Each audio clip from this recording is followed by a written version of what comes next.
নিয়মিত আব্বু আম্মুর সাথে কি করা, দেখা সাক্ষাৎ করা। বর্তমান সময়ে দেখা যায় সন্তানরা শ্বশুর বাড়ি থেকে দৌড়ায়, মাসে একবার দুইবার তিনবারও হয়, কিন্তু 6 মাসে আব্বুর সাথে আম্মুর সাথে একবার দেখা দেয় না, এমন সন্তান আছে না নাই? আমাদের শায়েখ বলতেন, বাবারে আব্বুকে আম্মুকে কোটি টাকার বড় কন দিলে, কোটি টাকার জিনিসপত্র দিলে ততটা দিল ঠান্ডা হয় না, যতটা ঠান্ডা হয় মাত্র 5টা মিনিট যদি বাবার সামনে মায়ের সামনে নতজানু হয়ে বসে মাথাটা মায়ের কাছে বাবার কাছে যদি দিতে পারো, আর ওই মা আর বাবা যদি তোমাকে দেখে তৃপ্তি নিতে পারে, যদি হাতটা ভুলে দেয়, তোমার কোটি টাকার সম্পদ পেয়ে মা আর আব্বা এত সন্তুষ্ট হয় না।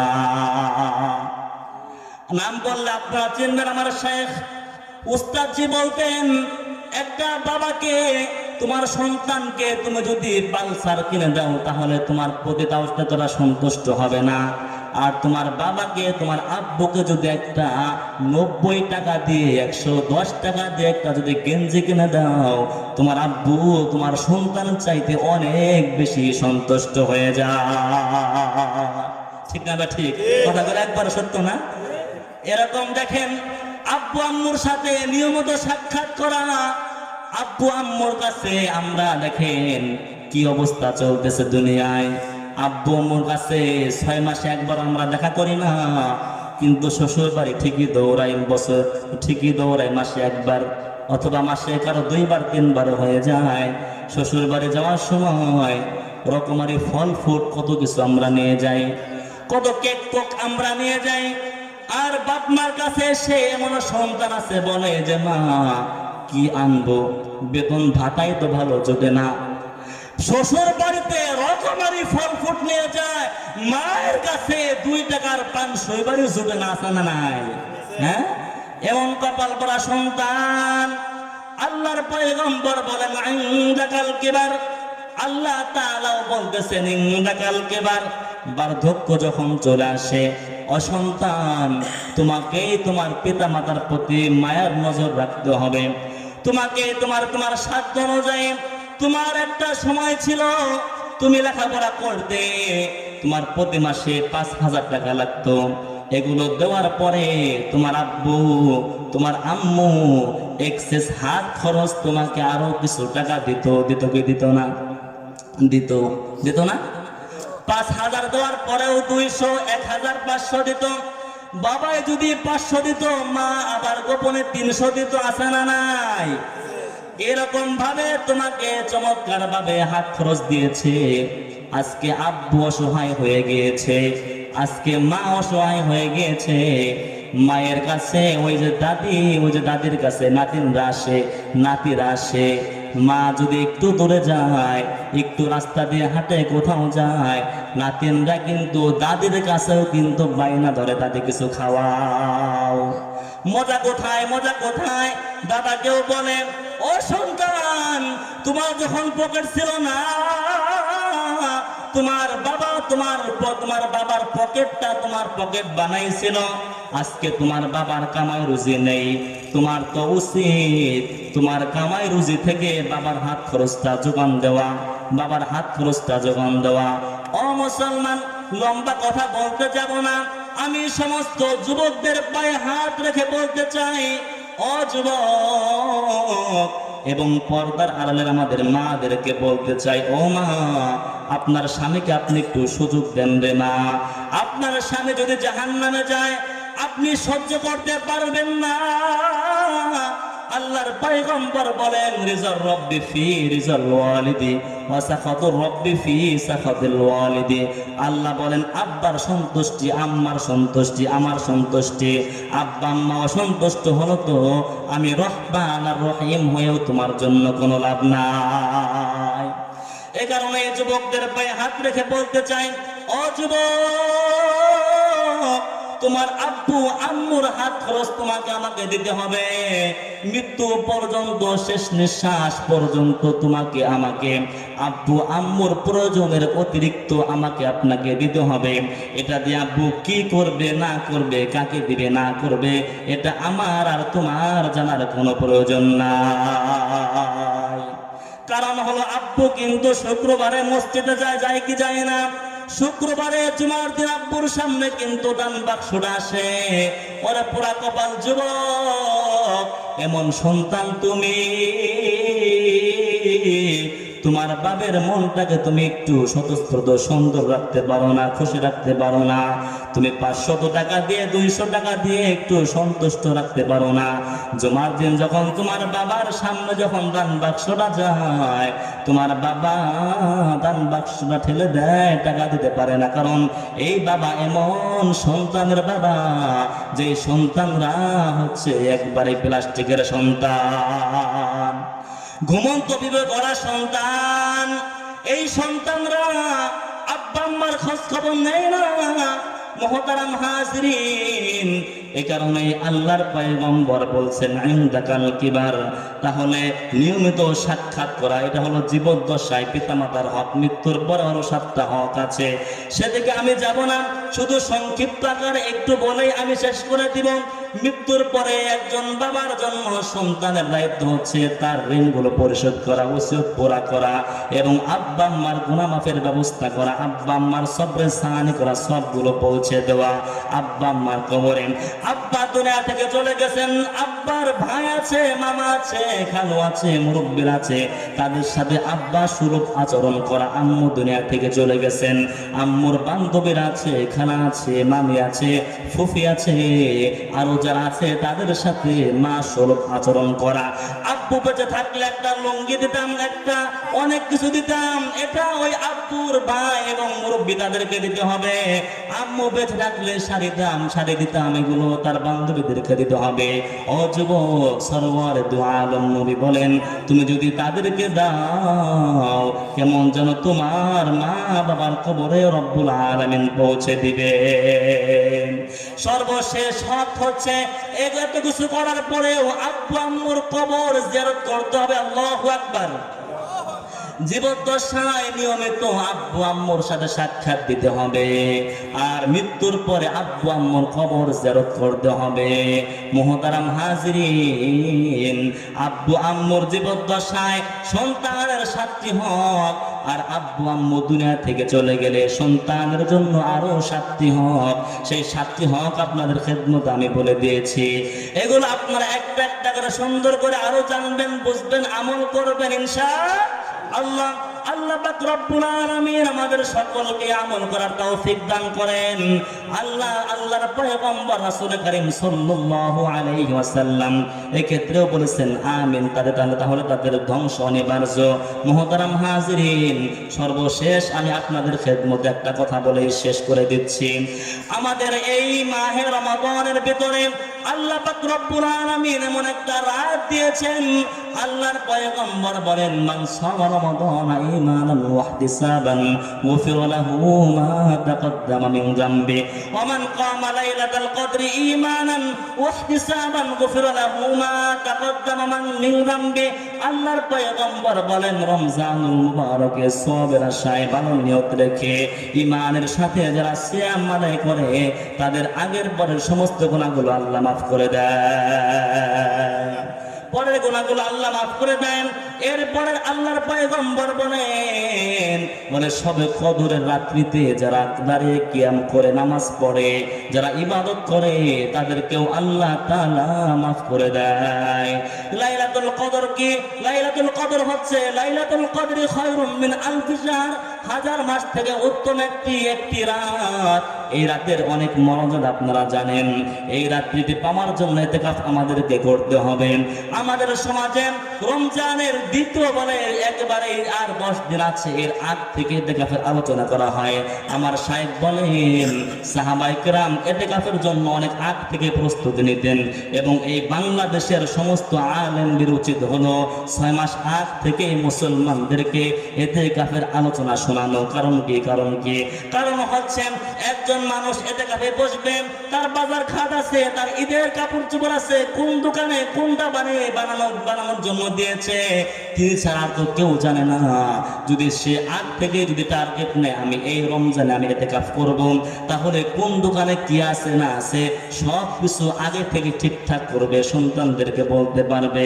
আমরা ওয়াজ করে হচ্ছে একবারে 20 তারিখ শেষ হয়ে যায়, সেই সময় আমরা ওয়াজ করি, তখন আর মানুষ কি করবে, কোনো কিছু খুঁজে পায় না। এজন্য আপনাদের খেদমতে অনেক আগ থেকে বলছি, যাদের সম্ভব হয় আপনারা আমাদের এই দেশের গৌরব আল্লামা আজিজুল হক রহমাতুল্লাহি আলাইহি, শাইখুল হাদিস আল্লামা আজিজুল হক রহমাতুল্লাহি আলাইহি হুজুরের জীবন খুললে পাওয়া যায়। আল্লামা আজিজুল হক রহমাতুল্লাহি আলাইহি তার উস্তাদ হলেন শামসুল হক ফরিদপুরি রহমাতুল্লাহি আলাইহি।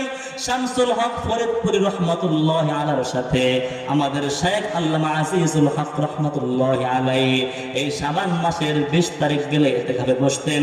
ওদিকে রমজানের 30 আর এদিকে শাবানের হচ্ছে 10, পুরা 40 দিন এক চিল্লা ইতিকাফ তিনি করতেন। এরকম হাজারো আছে। মুহতারাম হাজিরিন, ইতিকাফ করতে হবে। আল্লাহ পাক রব্বুল আলামিন রমজানের ইজ্জত সম্মান কি পরিমাণ দিয়েছেন। আচ্ছা বলেন তো দেখি, শাওয়াল মাসটাও আল্লাহর, জিলকদ মাসটাও আল্লাহর, জিলহজ মাসটাও আল্লাহর, বলে সব মাস তো আল্লাহর, 11 মাস আল্লাহর, কিন্তু এই 11-12 মাসের ভিতরে রমজানের ইজ্জত সম্মান বাড়লো কেন? রমজানের সম্মানটা কেন বাড়ছে? এই কথাটা বোঝার জন্য একটা মিসাল বুঝতে হবে। আমাদের এই অঞ্চলের একজন সাধারণ ফ্যামিলির সন্তান এতদিন পর্যন্ত ভালোই ছিল, কিন্তু হঠাৎ তার ভিতরে বিরাট পরিবর্তন। কি পরিবর্তন? একবার জানা গেল এই যুবকটা একটা উন্নত ভালো ফ্যামিলির একজন ছেলেকে রাস্তার ভিতরে থাপড় দিয়েছে। এলাকার মধ্যে হুলস্থুল সৃষ্টি হয়ে গেল, অমুক পরিবারের অমুক সন্তান অমুককে মারলো, ব্যাপারটা বুঝে না। এরকম এলাকার ভিতরে চারিস্থলে অনেক কিছু, অনেক আলোচনা হচ্ছে। এমতো অবস্থায় এর কোন অ্যাকশন হয় না। কয়েকদিন যেতে না যেতে এলাকার ভিতরে একজন মান্য মানুষকে সে রাস্তার ভিতরে অপমান করেছে। এবার তো পুরো এলাকার ভিতরে রোল পড়ে গিয়েছে, হুলস্থুল হয়ে গিয়েছে, আওয়াজ পড়ে গিয়েছে চারিস্থল বিভিন্ন জায়গায়। অমুকের ছেলে অমুককে মানলো, ব্যাপারটা বুঝলাম না, কিছু হবে না, তাও কিছু হলো না। আবার অমুককে অসম্মান করলো, তাও কেউ অ্যাকশনে যায় না। এই আলোচনা করতে না করতে 1 সপ্তাহ যেতে না যেতেই এলাকার ভিতরে যে সবচেয়ে বড় মাস্তান ছিল, ওই মাস্তানকে টাস করে রাস্তার ভিতরে একবারে বাজারের ভিতরে থাপড় লাগায় দিয়েছে। এইবার তো সর্বত্র সব জায়গায় খালি আওয়াজ, অমুকের ছেলে অমুক, ব্যাপারটা বুঝে না, অমুককে মারলো, অমুককে অপমান করলো, অমুককে মারলো, কি হলো, কি ব্যাপার। যখন রাস্তার ভিতরে আলোচনা, চারিস্থলে আলোচনা, বাজারে আলোচনা, সর্বত্র আলোচনা, কয়েকজন মুরব্বী এরকম আলোচনা করছে আর চা খাচ্ছে। এমত অবস্থায় আরেকজন মুরব্বী এসে বলে, তোমরা কি আলোচনা করো? বলে, তোমার তো কোনো দিন দুনিয়ার খবর নাই। অমুকের ছেলে অমুক জানো কি করতেছে? বলে, কি করে? বলে, অমুককে মারলো, এটা করতেছে, কিছুই তো হচ্ছে না, কি ব্যাপার, কি হচ্ছে? বলে, ও তোমরা জানো না? বলে, কি জানবো? বলে, ওই ছেলে সম্পর্কে তোমরা জানো না? বলে, না তো। বলে, ওই ছেলের খালাতো ভাই গত মাসের আগের মাসে মন্ত্রীর মেয়েরে বিয়ে করছে। কি করছে?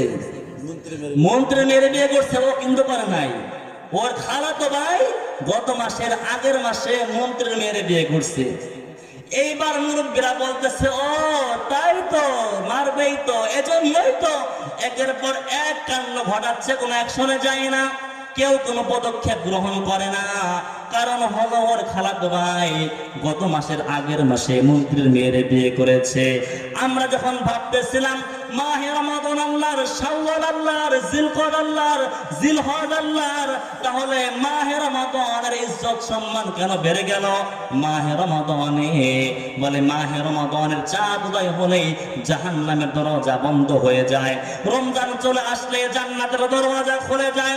রমজান আসলেই জিন্নাত, দুষ্ট জিন্নাত এবং শয়তানকে শৃঙ্খলাবদ্ধ করা হয়।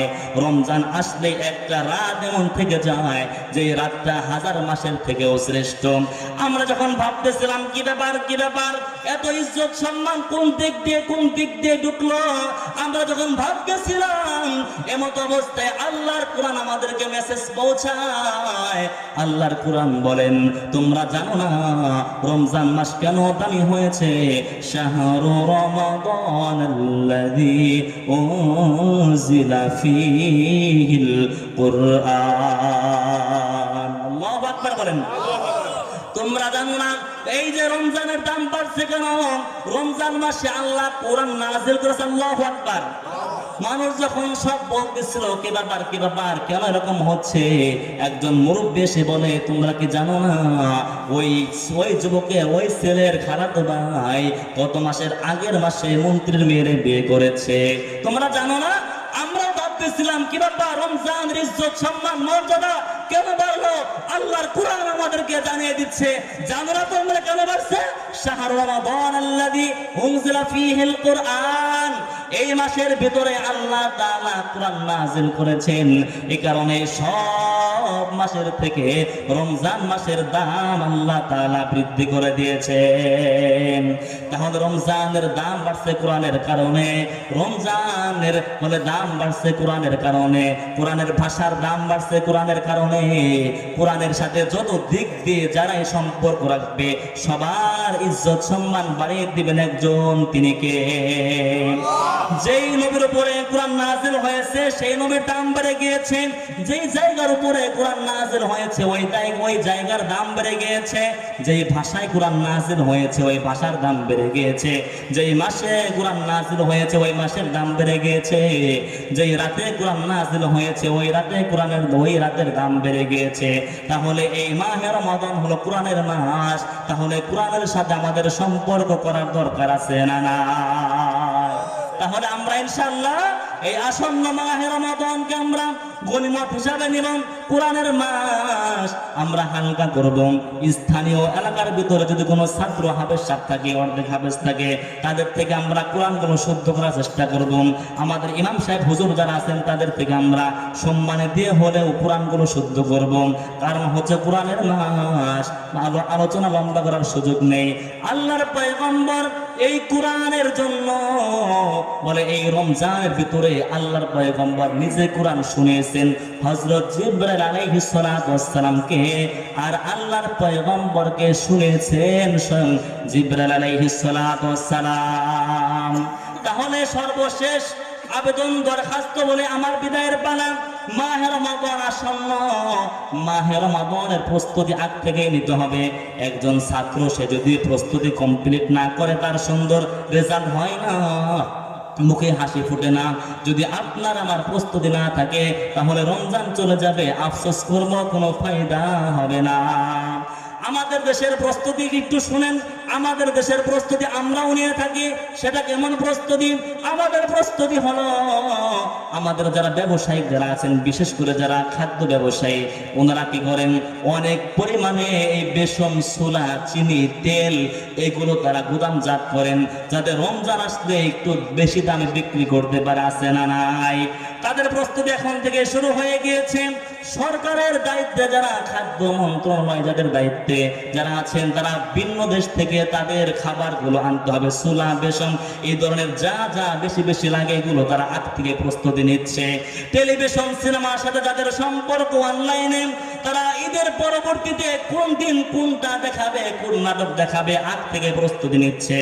আর আমাদের রাজনীতিতে আমাদের যারা আছেন তাদের প্রস্তুতি হচ্ছে রমজান মাসে যেহেতু মিটিং মিছিল হয় না, এজন্য ইফতার পার্টি করে একটু রাজনীতির ভাব তারা দেখাবে, এই প্রস্তুতি এখন থেকেই নিচ্ছে।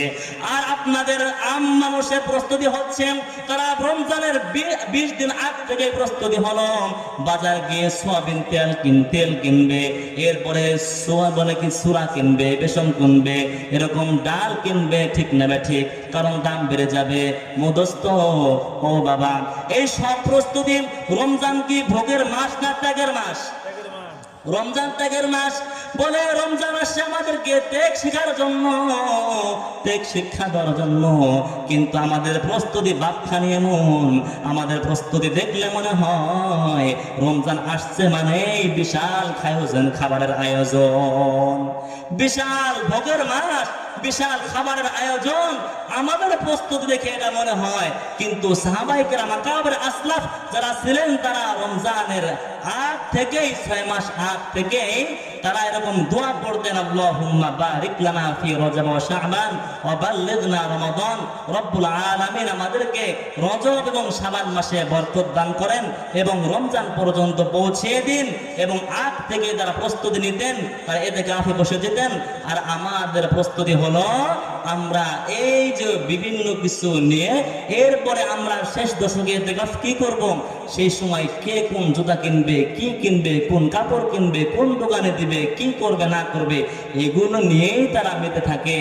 আর এভাবেই সবে কদর চলে যায়, রমজান চলে যায়, আফসোস করতে করতে আমাদের রমজান শেষ হয়ে যায়। ঠিক না বা ঠিক? এজন্য আজকের এই মাহফিল থেকে আমি আপনাদের খেদমতে এজন্য এই বিষয়টাই বেছে নিয়েছিলাম যে যদি আমার এই কথার মাধ্যমে আল্লাহ সুবহানাহু ওয়া তাআলা আমার এই এলাকার একটা নারী, একটা পুরুষ, যদি একজন বাবা, একজন মায়ের ভেতরেও যদি আল্লাহ তাআলা রমজান সম্পর্কে একটু আগ্রহ জন্ম দেয়, আর এ কারণে যদি তার রমজানটা সুন্দর হয়, তাহলে আজকের এই অনুষ্ঠান সাকসেস। ঠিক না বে ঠিক? মুহতারাম হাজিরিন, সাহাবায়ে কেরাম অনেক বয়সে ইসলাম গ্রহণ করছেন, যুদ্ধের ময়দানে গেছেন, শাহাদাত বরণ করেছেন, একটা রমজান পেয়েছেন, 2টা রমজান পেয়েছেন। আল্লাহর পয়গম্বরের জীবনী ঘাটলে দেখা যায় মাত্র 7টা, 6টা, 8টা রমজান পেয়েছেন। কিন্তু আমরা জন্মসূত্রে মুসলমান 30টা, 35টা, 40টাও আমরা রমজান পেয়ে যাই। তারা একটা রমজান পেয়ে, 7টা রমজান পেয়ে পরিপূর্ণ সফল হয়ে গিয়েছেন। আর আমরা জন্মসূত্রে মুসলমান হওয়ার পরেও আমরা কি এতগুলো রমজান পাওয়ার পরে আমরা সফলতা অর্জন করতে পারি না? আল্লাহ পাক রব্বুল আলামিন আসন্ন মাহে রমাদানের বরকত, রহমত, মাগফিরাত আমাদের সকলকেই নসিব করেন, পড়ুন আমিন। আর যিনি প্রধান বক্তা, তার কাছ থেকে আমরা এখন আখেরি মোনাজাত নেব এই আশা করছি। তবে এর মধ্যে আমি আজকের প্রধান বক্তার কাছ থেকে আরেকটা জিনিস আশা করছিলাম যে বর্তমানে নির্বাচনের পিরিয়ড, আমরা তো অন্ধ মানুষ, এই সিললে আমরা কারা দেব না দেব এই প্রসঙ্গে যে কথা বলব না, প্রচারের সময় এখন আমি মুসলমান, আমি কার ভোট দেব এটা আমার একটু বলে দিলে বক্তার মুখের থেকে পরিষ্কার দরকার আছে একটু হুজুর বলেন ইনশাল্লাহ ভালো। তা আমি সর্বশেষ এই মোনাজাতের মধ্য দিয়ে আজকের মাহফিলের সমাপ্তি ঘোষণা করলাম। শেষ হওয়া পর্যন্ত আল্লাহু আকবার।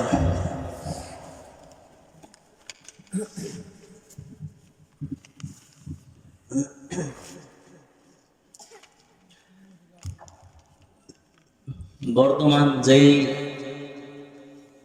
সময়টুকু চলতেছে, আলহামদুলিল্লাহ, বিশেষ করে যুবকদের ভিতরে একটা ভালো একটা জোয়ার দেখা যাচ্ছে ইসলামের। এবং আপনারা যারা মুরব্বী যারা আছেন, তাদের জীবনে আমার মনে হয় এত সুন্দর সময় আর দেখেন নাই। ঠিক না? দেখেন, এইটা কিন্তু কোনো সুন্দরী নেই। যখন জান্নাত এবং জাহান্নামের মাঝখানে একটা জায়গা আছে, ওই জায়গায় যখন জাহান্নামীকে দেওয়া হবে, সে তখন মনে করবে যে এত আরাম, এত শান্তি, কিন্তু আসলে কি ওটা শান্তির জায়গা? জান্নাতের তো গ্রামে সে পায় নাই, মধ্য জায়গায় আছে। তো খিলাফা এটা কত বড় যে একটা, ওই যে একটা গজল আছে, কোনো একদিন এদেশের আকাশে কালেমার পতাকা উঠবে, সেদিন সবাই খোদাই বিধান পেয়ে। তো এই যে একটা সুন্দর গজল, ওই গজলটা যদি কেউ গায়, শুনে, তখন কিছু কিছু একটা মানে স্বপ্নের যুগে হারায় যে এরকম এরকম হয়তো শান্তি পাওয়া যাবে। তো সেটা হচ্ছে কি খেলাফা। তো এখন আপনারা যে সুন্দর সময়টা পাইছেন, সেটা হচ্ছে কি, এটা এখনো গণতন্ত্র। আর গণতন্ত্রটা মানুষের মুক্তি আনতে পারে না, একমাত্র খেলাফা। সেটা হবে বিপ্লবের মাধ্যমে। যেমন এই যে আমাদের যে সাবেক মন্ত্রী প্রধানমন্ত্রী যখন চলে গেলেন, এরপরে যদি আমাদের দেশে এরকম ইসলামিক ভালো যদি কোনো দল থাকতো, যেমন শেখ আব্দুল্লাহ বিন আব্দুর রাজ্জাক বলছেন যে ওই সময় তিনি বিপ্লব করে তিনি কি খেলাফা প্রতিষ্ঠা করতে পারতেন। তো আলহামদুলিল্লাহ আমাদের যুবকদের ভিতরে যেটা দেখা যাচ্ছে এবং আমরা স্বপ্ন দেখছি আলহামদুলিল্লাহ ইনশাআল্লাহ, এখনো পর্যন্ত আমাদের মুসলমানদের এখনো কনসেপ্ট ক্লিয়ার হয় নাই যে আসলে খেলাফত এবং ইসলাম প্রতিষ্ঠা হবে কিভাবে। আমরা যখন আমি কিছু আগে বলছি না যে গণতন্ত্র হবে না, তো কিভাবে হবে প্রশ্ন থাকছে না? এটা ক্লিয়ার না, এটা কিভাবে? এটা হচ্ছে আল্লাহ রাসূল সাল্লাল্লাহু আলাইহি ওয়াসাল্লাম মদিনার ভিতরে যেভাবে রাষ্ট্র প্রতিষ্ঠা করছেন, অর্থাৎ বিপ্লব জিহাদের মাধ্যমে, বুঝলেন নাই? এটাই হচ্ছে কি এক কথায় উত্তর। আফগানিস্তানে এরকম করে এই গণতন্ত্রের মাধ্যমে না, তো ওরা কি করছে, ওনারা ওই রাসূল সাল্লাল্লাহু আলাইহি ওয়াসাল্লামের আদর্শ অনুযায়ী কাজ করে, আর ওইটাই হচ্ছে মেন কাজ। এই যে ফিলিস্তিন সম্পর্কে আমার বক্তব্য আমি কয়েকদিন আগে দিচ্ছি, এখানে দিলাম না এই কারণে। তো এই যে ফিলিস্তিনের যে আমাদের বাইতুল মুকাদ্দাস আমাদের হাতের বাহিরে, এটা কিন্তু আমরা বিজয় করবো ইনশাআল্লাহ, এটা হাদিসের ভেতরে আছে। এটা কিভাবে হবে? এই গণতন্ত্রের মাধ্যমে হবে না, এই যে এই বিপ্লব এই খেলাফার মাধ্যমে হবে। তো এখন আমাদের যে সময়টা সেটা হচ্ছে কি, যখন সূর্য যখন উদয় হয় এর আগে রক্তিম আভা আসে না, আসে না রক্তিম আভা? মানে ওটা বার্তা বহন করে যে কি বিশাল একটা দিন তোমাদের সামনে আসবে, তোমরা সবাই অফিস আদালত করবে, তোমরা অনেক সুন্দর কাজ করতে পারবে। তো এখন যে সময়টা চলতেছে ওই একটা সময় চলতেছে, ইনশাআল্লাহ রব্বুল আলামিন যদি চায় তাহলে আমাদের এদেশেও এই বাংলাদেশেও এই সোনার দেশেও কোরআনের শাসন হবে ইনশাআল্লাহ। তবে এখন যেইটা চলতেছে আমাদের পেশা হুজুর, আমার আব্বা যার মুরিদ, ভাই মুরিদ সবাই, পেশা হুজুর থেকে শুরু করে এবং জামাত ইসলাম থেকে শুরু করে সব দল এগুলো হচ্ছে কি গণতন্ত্রের ভিতরে আছে। অর্থাৎ এই গণতন্ত্র হচ্ছে কুফরি, এটা নাপাক, এটা হারাম, হারামের ভিতরে আছে। তবে এই হারামটাও আপনারা জানেন, যার কাছে কোনো খাবার নাই, একটা মরা গরুর গোশত খাওয়া কি হয়ে যায়? হালাল হয়ে যায়, তাই না? কথা বলে না, হালাল হয়ে যায়। এখানে কথা আছে কতটুকু পর্যন্ত হালাল হয়, যতটুকু খেলে সে তার জীবন ধারণ করতে পারে, পেট ভরে খাওয়া যাবে না। তো এখন আমরা এই জায়গায় আছি যে আমরা যেহেতু এখন এই যে আমি কথা আস্তে আস্তে বলতেছি, ঠিক না? কারণ এই কথাগুলো কিন্তু আমি মাইকে বলতে ইচ্ছুক না, কারণ আমার গোড়া শক্ত না। এখন যদি কিছু যাই ঝামেলা হয় জঙ্গি বলে আটকে রাখবে, বুঝতে পারছেন কথা? এগুলো ঝামেলা আছে।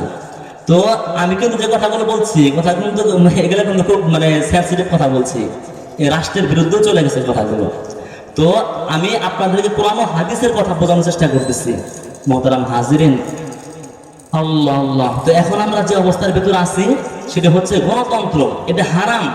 আমি বললেও হারাম, না বললেও কি হারাম, এ কেমন পর্যন্ত হারামই থাকবে, এটা এখন হালাল কখনো হবে না, এটা সিস্টেম না। তবে হ্যাঁ, ওই এনাতুল্লাহ আব্বাসী উনি যদি ক্যাম্প করে উনি কথাটা বলেন যে সংসদে অন্তত পক্ষে একটা শক্তিশালী বিরোধী দল থাক, এটা আমাদের পক্ষে ছাপাই যাবে, আমাদের দাবি দাবাগুলো তারা পূরণ করার চেষ্টা করবে।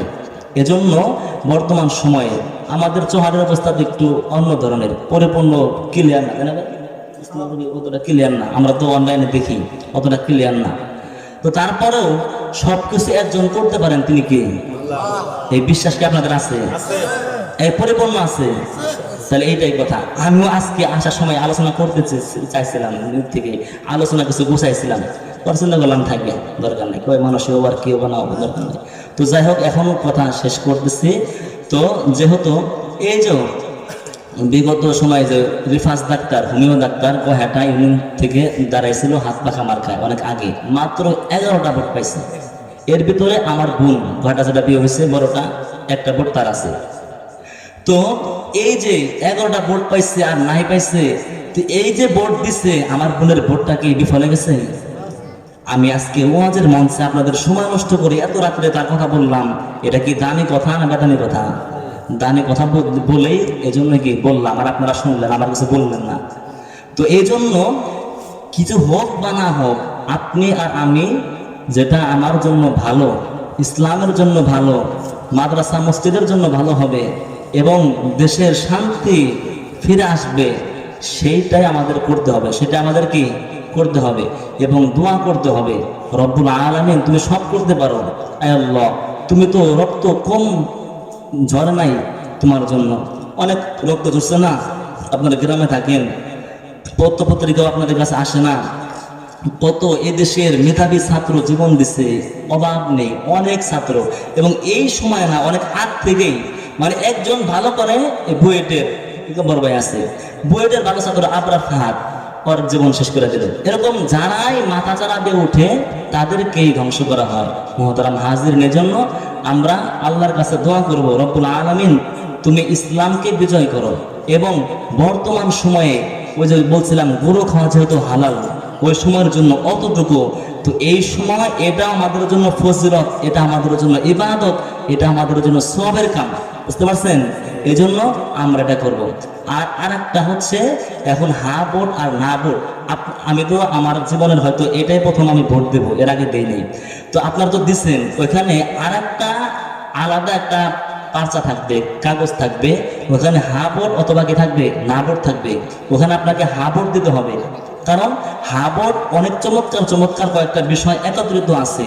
যেমন এই যে আমাদের বাংলাদেশে আল্লাহর পয়গম্বরকে গালি দেয় না, গালি দেয়। আজও পর্যন্ত কি আচ্ছা রাসূলকে কি শেখ হাসিনা ভালোবাসে নাই? সবাই তো ভালোবাসছে, কিন্তু কেউ তো পারলো না রাসূলকে যে গালি দিবে, তাকে বাইতুল মুকাররমের সামনে এবারে দৃশ্যমান বিচার করবে, তাকে ফাঁসির কাস্টে ঝোলাবে, পারছে? এটা করছে এটা। আচ্ছা এটা করলে কোন মুসলমান কি কষ্ট পাবে? আচ্ছা মুসলমান বেশি না? কেন হয় না? এই হা ভোটের ভিতরে এটা আছে, হা ভোটের ভিতরে এটা কি আছে, হা ভোটের মধ্যে বলা আছে, আমি আজকে পড়ে আসছি, বলা আছে যে আমাদের সকলকে নিয়েই একটা সিদ্ধান্তে তারা উপনীত হবে। এককভাবে সরকার, যারা সরকারে থাকবে, এককভাবে তারা কিছু করতে পারবে না। কোন একটা রায় করতে চাইলে, মানে যেটা আইন বলা হয় আইনের ভাষায়, ওই আইনটা করতে চাইলে বলে বিরোধী দল, শক্তিশালী দল এবং মান্য যাদের মাথা আছে, মাথাওয়ালাদের মূল্যায়ন করা হবে। এজন্য আপনারা ওই হা ভোটকে জয়যুক্ত করবেন। তাহলে ইনশাল্লাহ সরকার যদি একটু অন্য ধরনেরও আসে, তো তারপরেও ইনশাল্লাহ আমরা অতটা আগের মতো মাজলুম হব না। রব্বুল আলামিন আমাদেরকে যথাসময়ে উপযুক্ত দায়িত্ববান হয়ে দায়িত্ব পালন করার তৌফিক দান করেন, বলুন আমিন। আমরা এখন দোয়া করব। আমরা সকলে জানি আমাদের এই মসজিদ, আল্লাহ আল্লাহ, আমাদের মুরব্বীরা গড়ে গিয়েছেন, তারা আজকে দুনিয়া থেকে নেই।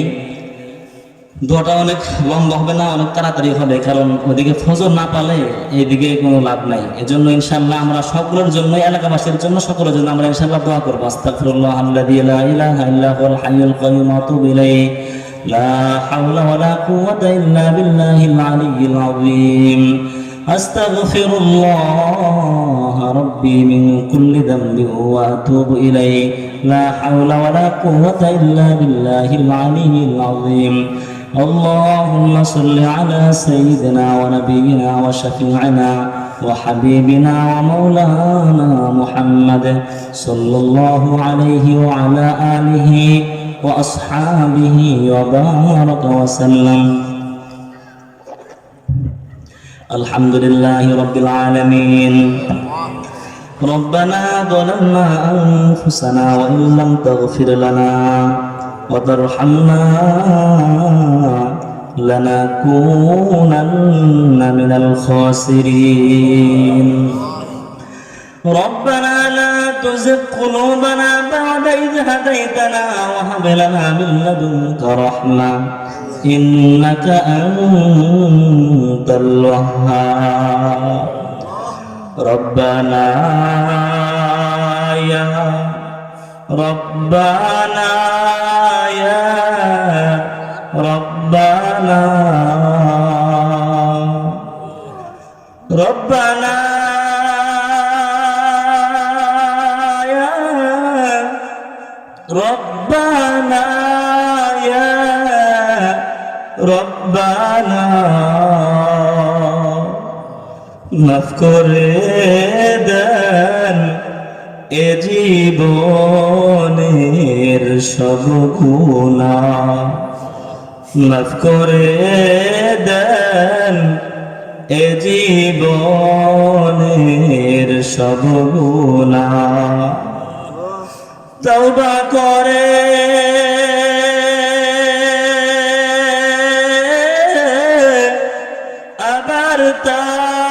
তাওবা ভাঙ্গিলাম, তাওবা করে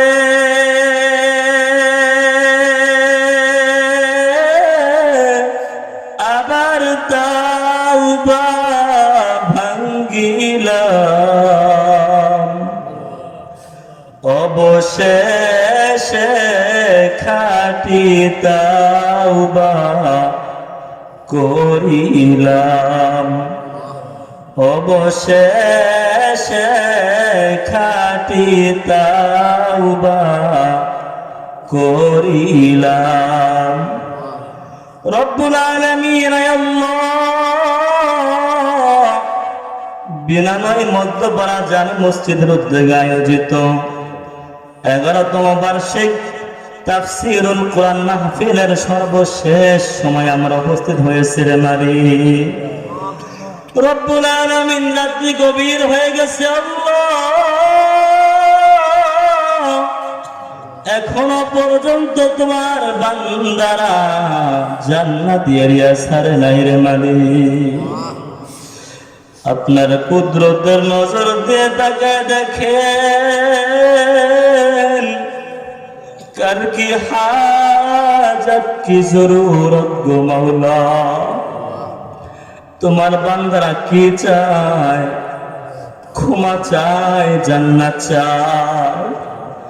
রব্বুল আলামিন আমাদের ভিতরে এমন কেউ নাই যার আপনজন কবরের বাসিন্দা হয় নাই। কেউ তো মাকে হারিয়েছে আল্লাহ, কেউ তো বাবাকে হারিয়েছে রে মালিক।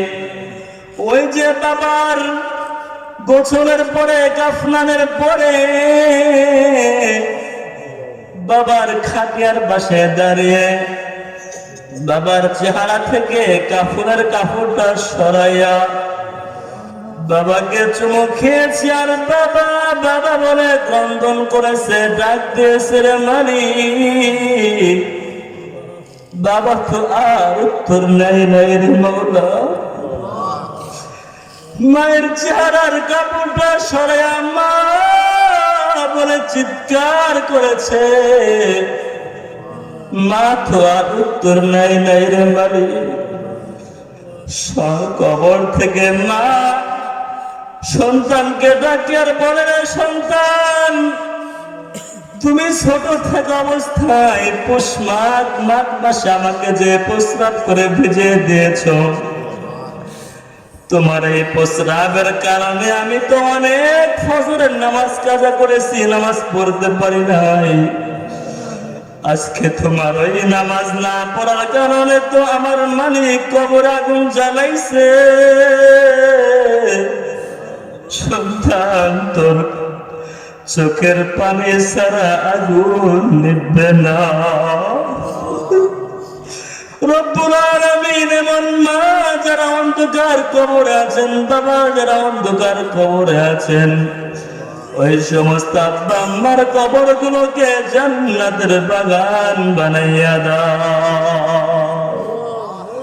রব্বুল আলামিন আল্লাহ সন্তান বাজার থেকে বড় মাছ কুড়াই করে নিয়ে আসে, মনে চায় বাবাকে মাথাটা খাওয়াবো, কিন্তু বাবা নাই। আল্লাহ ফ্রিজে কত সুন্দর ফল থাকে, মনে চায় মাকে একটা ফল খাবো, কিন্তু মা নেই। রব্বুল আলামিন এই সমস্ত আব্বা আম্মা যাদের কবরে, তাদের কবর গুলোকে জান্নাতের বাগান বানাইয়া দাও। আয় রব্বুল আলামিন আল্লাহ, মসজিদের আয়োজন করা হয়েছে, এই মসজিদের জন্য অনেক তোমার বান্দারা ঘাম ঝরিয়েছেন রে আল্লাহ। রব্বুল আলামিন এই মসজিদের 3 জন ব্যক্তি ছাড়া ইতিহাসে হয় না। আল্লাহ ছোটবেলা থেকে যাদেরকে দেখেছি, রব্বুল আলামিন এই 3 ভাইয়ের 1 ভাই আর দুনিয়াতে নেই। রব্বুল আলামিন আল্লাহ মেম্বার ভাইয়ের আব্বা জান মামা রব্বুল আলামিন ছোটবেলায় দেখতাম রব্বুল আলামিন মসজিদের জন্য সবকিছু করতেন। আজকে মুরব্বী দুনিয়া থেকে বিদায় নিয়ে চলে গিয়েছেন। আল্লাহ চতুর মামাও তো দুনিয়া থেকে চলে গিয়েছেন, সিদ্দিক ভাইও দুনিয়া থেকে চলে গিয়েছেন, মুসলিস মামাও দুনিয়া থেকে চলে গিয়েছেন। আয় আল্লাহ, বর্তমান সভাপতির দায়িত্ব যিনি পালন করছেন মামা, আয় আল্লাহ মামার বাবাও তো দুনিয়া থেকে চলে গিয়েছেন। রব্বুল আলামিন হাজী সাহেবের আব্বু আম্মু উভয়জন দুনিয়া থেকে চলে গিয়েছেন। রব্বুল আলামিন আল্লাহ আমার চাচা সবগুলো দুনিয়া থেকে চলে গেছেন মালিক। আয় রব্বুল আলামিন অনেকেই দোয়া চেয়েছেন, আয় আল্লাহ আমার খালা ফোন দিয়ে বলছেন খতম শেষ হয়েছে দোয়া করো। রব্বুল আলামিন খালাতো ভাইয়ের জন্য দোয়া চেয়েছেন, আয় আল্লাহ আর একটা খতম করা হয়েছে মালিক। আয় আল্লাহ সকলের হকে দোয়া মুনাজাত তুমি কবুল আর মঞ্জুর করে নাও। রব্বুল আলামিন এখনো তোমার এই ঘরের জন্য যারা আচরণ দিচ্ছেন, মেধা দিচ্ছেন, পরামর্শ দিচ্ছেন, অর্থ দিচ্ছেন, আয় আল্লাহ সকলকে তুমি কবুল আর মঞ্জুর করে নাও। রব্বুল আলামিন একটা মাহফিল অনুষ্ঠিত হয়, অনেকের ঘুম নষ্ট করে, অনেকের আরামের ঘুম হারাম হয়ে যায়। আয় আল্লাহ অনেকের ঘাম ঝরে, অনেকে অর্থ, এই সব কিছুর ভিতরে অনেকের চরম। এরপর একটা সুন্দর আয়োজন আল্লাহ হয়। এই মাহফিলকে সফল করার জন্য তোমার যত বান্দাবান্দি যত লাইনে সাহায্য সহযোগিতা করেছেন সকলকে নিয়ামাল বদল দান করে দাও। রব্বুল আলামিন আজকের সভাপতি, আজকের প্রধান অতিথি, বিশেষ অতিথি, রব্বুল আলামিন আজকের ওয়াইজুল কিরাম সম্মানিত অতিথি, সম্মানিত অতিথি সকলের আত্মীয় স্বজন যারা অন্ধকার কবর আছেন সকলের কবর গুলোকে জান্নাতের বাগান বানাইয়া দাও। আয় রব্বুল আলামিন আল্লাহ আজকের সভাপতি সাহেবের আম্মা জান অসুস্থ, আয় আল্লাহ প্রধান অতিথির যত মুরব্বিয়ানে গ্রাম দুনিয়া থেকে চলে গেছেন তাদের কবর গুলোকে জান্নাতের বাগান বানাইয়া দাও। যারা অসুস্থ আছেন সকলকে পরিপূর্ণ সুস্থতার হায়াত বাড়াইয়া দাও। আজকের বিশেষ অতিথি আমার কলেজের টুকরা যুবক, আয় আল্লাহ আমার বাজান, আল্লাহ আমার বড় চাচা অসুস্থ, হসপিটালে ভর্তি, যশোরে আছেন। আল্লাহ কয়েকদিন থেকে আমরা দোয়া করেছি, রব্বুল আলামিন মেহেরবান খোদা মেহেরবানি করে তোমার বান্দাকে পরিপূর্ণ শেফায়ে আজলা দায়মা নসিব করে দাও। আয় রব্বুল আলামিন আল্লাহ রেজা বড় চাচার জন্য দোয়া চেয়েছেন মালিক। আল্লাহ যতবার ফোন দেয় ততবার দোয়া চায়, মেহেরবানি করে আমার বড় চাচা সহ আল্লাহ আজকের এই মসমার যত আপন জন দুনিয়া থেকে চলে গেছেন সকলকেই তুমি মাফ করে দাও। আয় রব্বুল আলামিন আল্লাহ বলতে গেলে রাত শেষ হয়ে যাবে রে মালিক। আল্লাহ সকলকে তুমি নিয়ামাল বদল দান করে দাও। আজকের এই মাহফিলে যারা দান করলো, আয় রব্বুল আলামিন প্রধান অতিথি, সভাপতি সাহেব, বিশেষ অতিথি, এরপরে সম্মানিত অতিথি সকলে দান করেছেন, অনেক দান করেছেন আলহামদুলিল্লাহ। আয় রব্বুল আলামিন সকলের দান জ্ঞান তুমি কবুল আর মঞ্জুর করে নাও। আয় রব্বুল আলামিন আল্লাহ তোমার ঘরের জন্য যারা জায়গা দিয়েছেন তাদেরকেও তুমি কবুল আর মঞ্জুর করে নাও। আয় রব্বুল আলামিন আল্লাহ বর্তমানে যারা দায়িত্বে আছেন সকলকে নেয়ামাল বদল দান করে দাও রব্বুল আলামিন। আল্লাহ কার কি হাজাত কি জরুরত সব তুমি জানো আল্লাহ। কার ঘরে কন্যা বড় হয়ে গিয়েছে, কার সন্তান অবাধ্য, আয় রব্বুল আলামিন। কোন যুবক চাকরি পাচ্ছে না, আয় আল্লাহ ব্যবসা সুন্দর হচ্ছে না, কে অসুস্থ আছেন, কে মামলায় পেরেশানিতে আছেন, রব্বুল আলামিন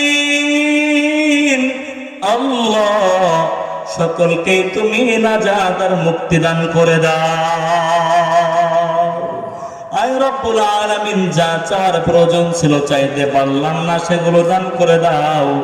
আয় আল্লাহ আসন্ন মাহে রমাদানের বরকত ফজিলত তুমি দান করে দাও। আয় রব্বুল আলামিন এখনো পর্যন্ত আমাদের যাদের আব্বা আম্মা বেঁচে আছেন আল্লাহ আমাদেরকে এমন খেদমত করার তৌফিক দান করে দাও যে খেদমত আমাদেরকে জান্নাতের মেহমান বানাইয়া দেয়। আয় রব্বুল আলামিন আল্লাহ শহীদুল মামা রব্বুল আলামিন মামার হায়াতের ভিতরে বরকত দান করে দাও। আয় রব্বুল আলামিন কামাই রুজির ভিতরে বরকত দান করে দাও। ইসলামের পক্ষে কাজ করার তৌফিক দান করে দাও। রব্বুল আলামিন একজন মেধাবী মানুষ, একজন ভালো মানুষ, উম্মার জন্য এমন সন্তান প্রয়োজন। রব্বুল আলামিন মামা সহ আব্দুল মুমিন মামা সহ রব্বুল আলামিন আব্দুল মুমিন মামা বাজার বলে ডাকে রে মাওলা। রব্বুল আলামিন ফোন দিয়ে খবর নেয়। রব্বুল আলামিন মামার সন্তানদেরকে তুমি কবুল আর মঞ্জুর করে নাও। আয় রব্বুল আলামিন আমাদের সকলকে তুমি কবুল আর মঞ্জুর করে নাও। আয় রব্বুল আলামিন আল্লাহ কার কি হাজাত কি জরুরত মেম্বার ভাই অসুস্থ আল্লাহ। আয় রব্বুল আলামিন ভাইয়াকে তুমি পরিপূর্ণ সুস্থতার হায়াত বাড়াইয়া দাও। রব্বুল আলামিন তুমি পরিপূর্ণ সুস্থ বানাইয়া দাও। রব্বুল আলামিন ভাইয়াকে অনেক ভালোবাসি আল্লাহ, তুমি ভালোবাসার মানুষটাকে দীর্ঘ হায়াত বাড়াইয়া দাও। রব্বুল আলামিন আমাদের সকল মুরব্বীদের হায়াত তুমি বাড়াইয়া দাও। আমাদের সকল মুরব্বীদের হায়াত তুমি বাড়াইয়া দাও। আমাদের সকল মুরব্বীদেরকে তুমি সুস্থ রাখো আল্লাহ। আয় রব্বুল আলামিন আল্লাহ যারা অন্ধকার কবরে চলে গেছেন তাদের কবরগুলোকে জান্নাতের বাগান বানাইয়া দাও। সর্বশেষ দরখাস্তর মালিক আজকের আয়োজনের জন্য যারা কষ্ট করেছেন সকলকে তুমি কবুল আর মঞ্জুর করে নাও। وصلى الله تعالى على خير خلق محمد وعلى آله وأصحابه أجمعين برحمتك يا أرحم الراحمين.